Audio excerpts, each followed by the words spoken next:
Hey guys, if you're new here and you like what I'm putting out, don't forget to hit that big red subscribe button and turn on all notifications so you never miss an upload. So recently I just finished watching Kamen Rider Gaim, and Kamen Rider Gaim was quite the interesting watch through from start to finish. And I mean that in a good way. I mean that in a positive way, that Kamen Rider was a fun thing to watch from start to finish, because I didn't know anything about it going into it. I think I just knew what the suits looked like from pictures and stuff like that. And once I finished Kamen Rider Gaim, I enjoyed it quite a fair bit. I loved it from start to finish, I will say that. Now, this video will contain spoilers for Kamen Rider Gaim, so if you haven't seen Kamen Rider Gaim, I recommend checking it out, go watching it, but I'll quickly do my spoiler-free review right now. And this is just me recommending the series. So, if you've never seen a Kamen Rider series, or you don't know where to start at when it comes to Kamen Rider Gaim is an excellent starting point for series. It throws away the monster of the week scenario and has a solid plot moving forward. It's much like an anime or a manga, and that kind of shows with who was writing this series as it went on. And the person who wrote this series is known for doing a very dark anime that I'm also a huge fan of, which is called Madoka Magica. So, Kamen Rider Gaim follows that route of having a happy story, but things do get darker later down the line, where you focus on the characters, and that's something I really did like about Gaim, because of the character focus you get in the series. So, with that said, Kamen Rider Gaim, check it out, 10 out of 10, let's talk about spoilers.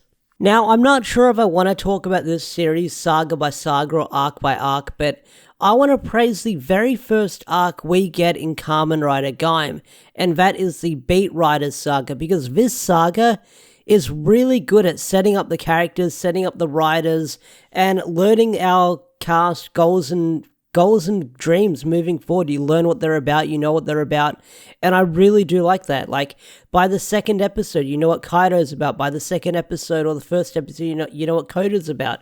Like, you learn about these characters as the show goes on. But the first arc, the first 10 episodes, even though I've looked around, I've read places, not everyone digs the whole dancing thing. It's a good setup device for the characters moving forward with what they're about and what they do. And I like that quite a fair bit. I enjoyed that a lot moving forward with Kamen Rider Gaim, because the characters, you become quite attached to them quite a fair bit, especially the characters that turn heel and they switch sides all the time. Like, you have villains becoming good guys and then they become bad guys again and stuff like that. Like, the heel turns you get in this series is freaking crazy.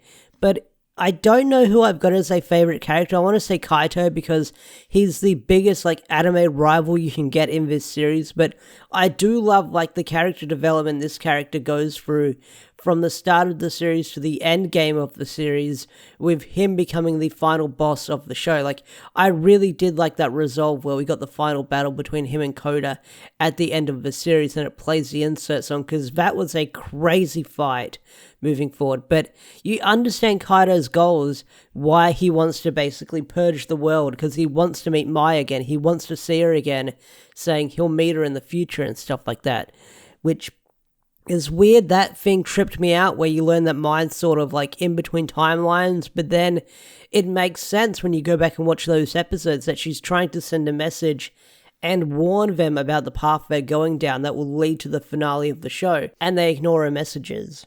But I was mentioning earlier that most of these characters are like snakes in the grass. They turn heel really quickly, and that's most of the adult characters that you meet who are riders in this show. They're quickly to turn tail and betray each other, even our heroes later down the line. Like, you've got Yoko, I believe her name is, the Peach lady. She switches sides really often. Like, she's on the professor's side, the professor leaves her, she joins up with the good guys, she joins up with her main heroes. And then when Kaido has his big moment near the end of the series, she follows him. And we do learn why she does that. She wants to be the person that follows the next ruler of the world. She wants to be by their side and stuff like that to make sure they accomplish their goals. That makes sense. Like, that makes sense for that character, why she's switching sides so much. And she does say she sees something in Kaido, his potential and stuff like that. So that makes sense why she's switching sides so much. But like I said, the professor, this guy is such a fucking snake in the grass. Like, this guy is some slimy motherfucker. Like, this guy, I was wondering if he was going to be the final boss watching the show, with how much he kept showing up and disappearing, which I found out is mostly due to the actor's schedule and stuff like that. But this guy, you could view him as a final boss because he does set in motion everything going in. Like, he rips out Mai's heart to get the golden fruit out and stuff like that, killing her in the end.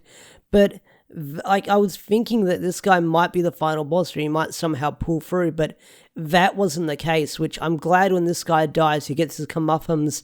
It's by Kaido becoming an overlord and just ripping into this guy, killing him, which was really satisfying, I will say that, because that guy, he betrayed a lot of people in this show, for sure. That is for sure.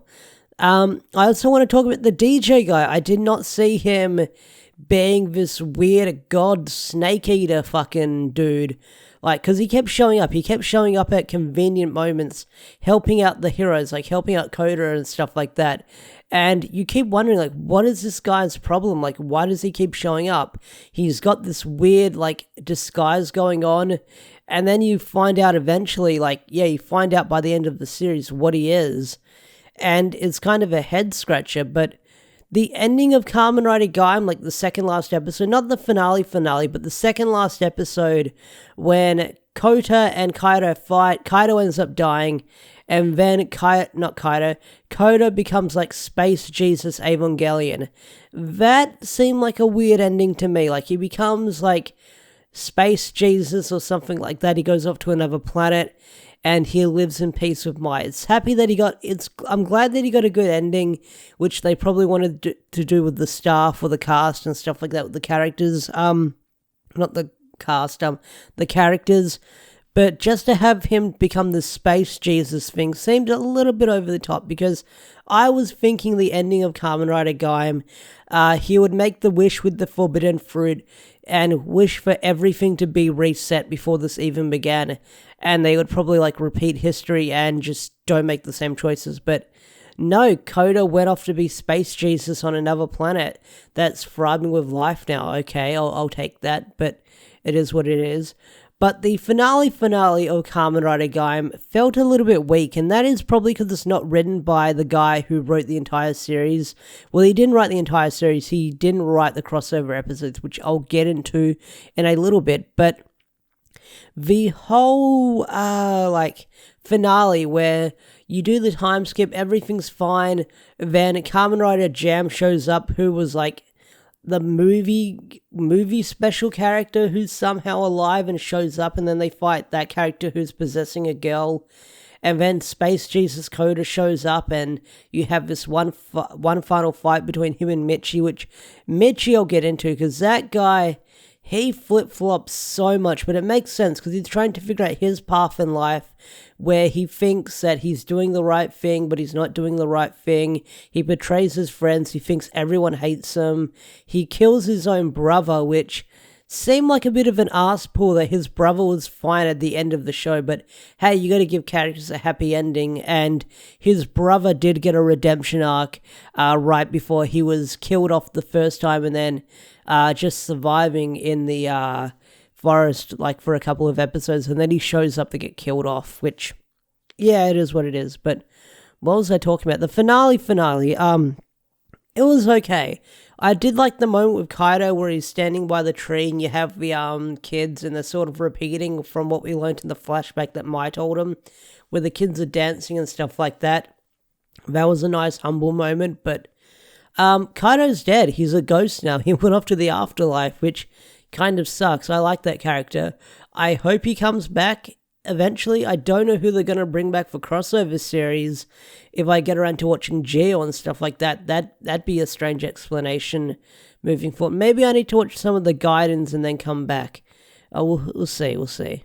But yeah, let's talk about those filler episodes, the Kikaider special and the Sokka special. Now, I skipped both of these. I tried watching the Kikaider one, but the thing with the Kikaider special, it is so out of place and such a big moment in the series where the Overlord opens up the little portal to go back to Earth or to the human world, and he's about to jump through, and then it cuts to Kikaider walking in the rain, and you're thinking, oh shit, is Kikaider gonna show up and mess stuff up when you see him?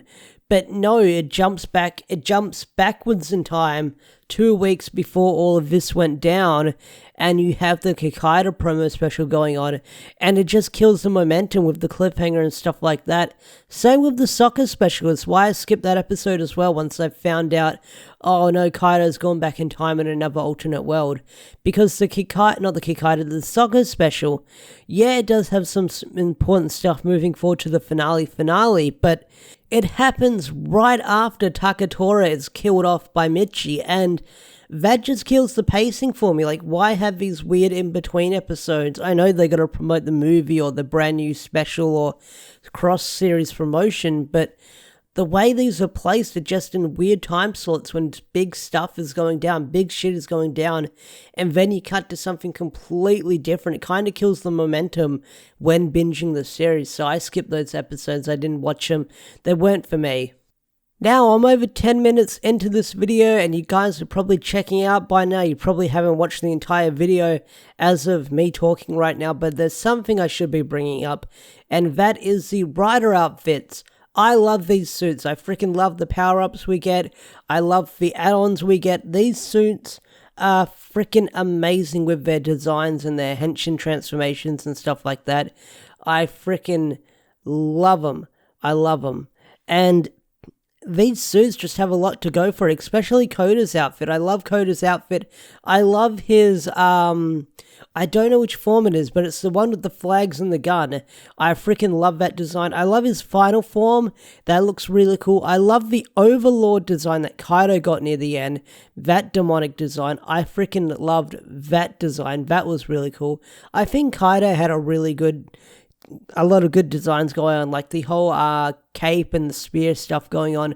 They were really cool. I loved Michi's outfit, the great one with the guns.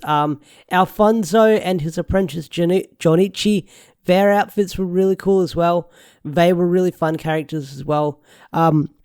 Like, a lot of people had some really cool costumes. Not only that, the Next Generation riders with the sodas, they had really cool outfits as well with the bow and arrows. I love their designs as well. Like, a lot of these outfits I freaking love. They're really cool. They're really simple Japanese-based riders based on Sengoku era or, like, old-school Japanese soldiers, and I really do dig their designs. Anyway, guys, I've been talking about Kamen Rider Gaim for over 10 minutes. If you've fallen asleep and you're just waking up right now, I'll give you the cliff notes of this video. Kamen Rider Gaim is really good. I recommend checking it out. It has some awesome fight scenes, some awesome characters, some awesome character development, some really cool plot stuff going on. I recommend checking it out. With that said, I'm going to bring this video to a close. What did you guys think of Kamen Rider Gaim? Tell me in the comment section down below. Do you love it? Do you hate it? Tell me down below. I'd love to hear your thoughts and opinions on this awesome series, or maybe you didn't think it was awesome. That'd be a surprise. With that said, I'm going to wrap this video up now. If you enjoyed this video, hit that like button, subscribe to the channel if you're new. Special thanks to all the members such as Swagger4. If you want to get your name shout out at the end of a video like Swagger4 over here, become a Zord tier member or higher for special perks on the channel and stuff like that. With that said, I'm out of here. Bye bye.